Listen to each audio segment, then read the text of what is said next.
નમસ્કાર, અર્થ પ્રકાર ન્યૂઝ. આજે આપણે ઊભા છીએ અરવલ્લી જિલ્લાના ધનસુરા તાલુકાના વડાગામ ગામમાં અને અહીંયા સરપંચની ચૂંટણીનો માહોલ છે. તો આપણે ઉમેદવાર આપણી સાથે ઊભા છે, તેમને પૂછીશું. સાહેબ શ્રી, આપનું નામ શું? રજનીભાઈ મણિભાઈ પટેલ. હા, તો આપ અહીંયા ઉમેદવારી સરપંચની કરી રહ્યા છો. તો અમારો પ્રશ્ન છે કે તમે વિજયી બનશો તો પછી આ ગામનો વિકાસ કેવી રીતે કરશો? આ ગામમાં વિકાસના નામે અને સફાઈના નામે ખૂબ ગંભીર સમસ્યાઓ છે. પંચાયતમાં પણ લોકો જાય છે દાખલા માટે, તો લોકોને પણ હેરાનગતિ છે. તો આ બધી સમસ્યાનો ઉકેલ લાવવા માટે હું કટિબદ્ધ રહીશ.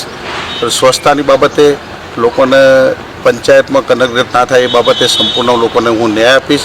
પાણી નિયમિત મળે તેનું પણ હું ધ્યાન રાખીશ. લાઇટ, જે નાના નાના રસ્તાઓ અંદરની ગલીઓમાં આજે પણ અંધાર પડશે ત્યાં પણ લાઇટ, સ્ટ્રીટ લાઇટો પહોંચે એનું પણ હું પૂરેપૂરો ખ્યાલ રાખીશ. તો અત્યારે આપણી સાથે આ ગ્રુપમાં ઊભા છે અહીંના સભ્યની સીટ માટેના ઉમેદવાર. તો સાહેબ, આપનું નામ શું?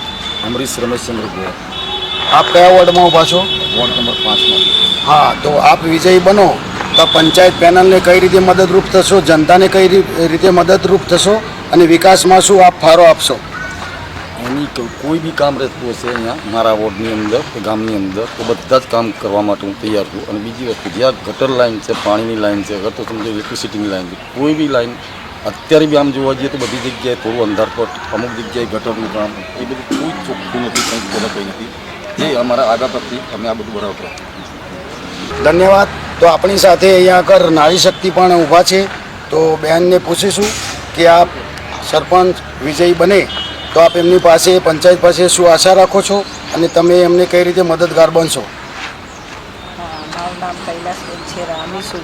30 વર્ષથી રહું છું અને અમારા નાનપણથી અમારા બાજુમાં રહેતા રજનીભાઈ, જો એ વળી ચૂંટાઈને આવે તો આખા ગામનો વિકાસ થાય એવું ઈચ્છીએ છીએ અને એ કરશે, કારણ કે અમને અનુભવ છે. ધન્યવાદ. અર્થ પ્રકાર ન્યૂઝ.